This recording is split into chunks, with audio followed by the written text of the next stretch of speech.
El colegio Dunbar. Escrito por Thomas Sowell.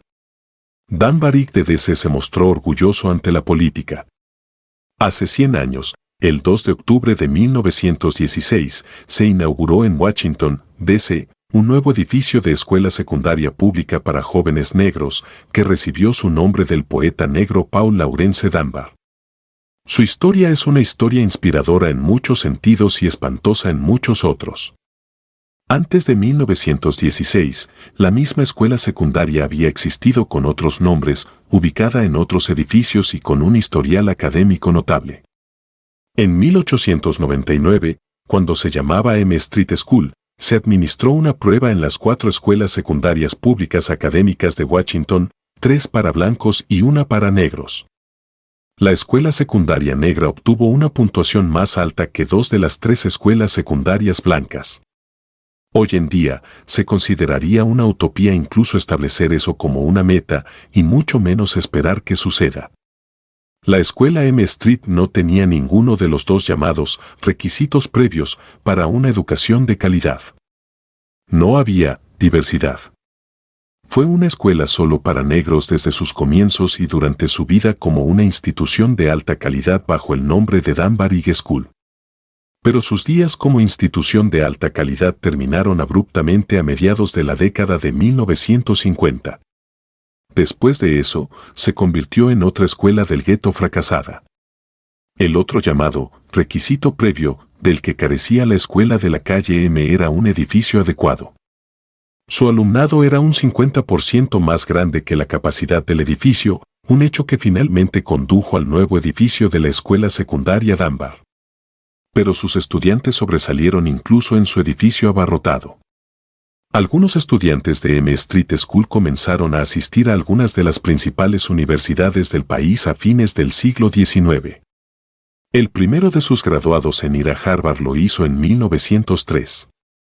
Durante los años de 1892 a 1954, 34 de los graduados de M Street School y Dunbar fueron a Amherst. De estos, el 74% se graduó de Amherst y el 28% de estos graduados fueron Pi Beta Kappas.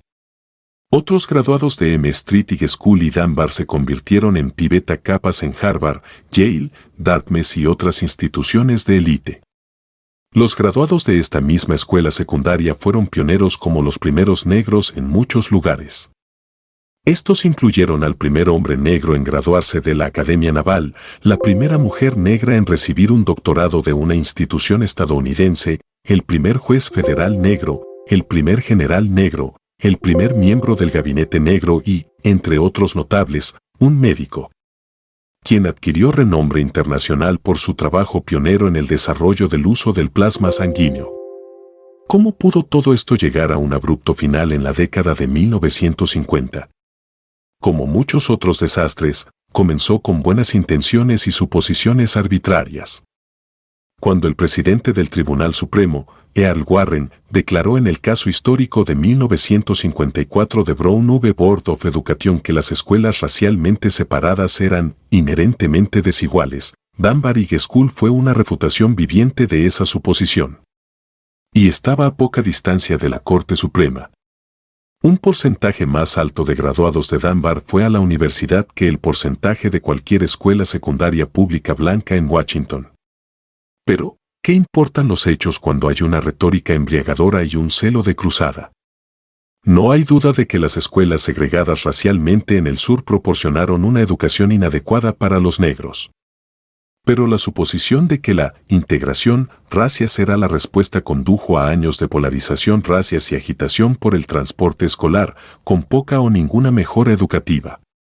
Para Washington, el fin de la segregación racial condujo a un compromiso político en el que todas las escuelas se convirtieron en escuelas de barrio.